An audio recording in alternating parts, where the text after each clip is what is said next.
Do you hear? I'm Christy Birchfield, and we're going through the book of Luke.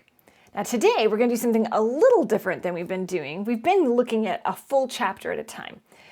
And we're on chapter 8, but there is so much incredible information in chapter 8 that we're going to split this chapter in a couple of days. So really today, looking at chapter 8, verses 1 through 21.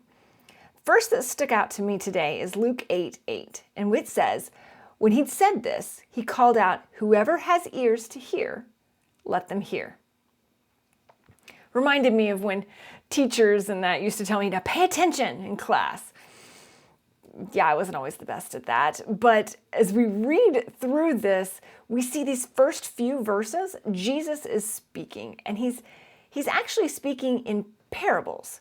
He's storytelling. So not everybody understood exactly the point of what he was trying to make. Now, yes, he was sharing truth and explaining truth about who God is and about God's word, but sometimes not everybody understood. Now, Jesus wants his meaning to be understood, but he also realized not everybody there was really ready to understand the truth of what he was trying to share. God gives people what they need when they need it, and in a way that they'll be able to understand. Some people choose not to listen at all. I mean, Jesus said, "Whoever has ears, let them hear." But not everybody wants to hear. Some people choose not to hear, and they don't want to hear from God. Those who want to will. Those who don't, won't.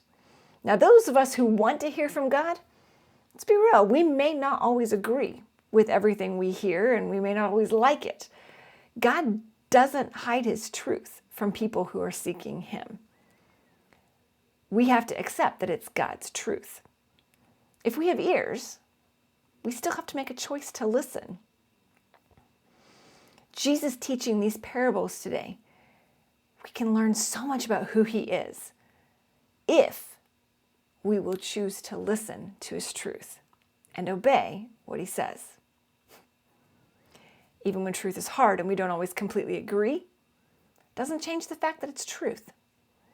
God's truth is not relative, and it doesn't alter even if it's uncomfortable. So, are we choosing to use the ears that God gave us today? Whoever has ears, let him hear.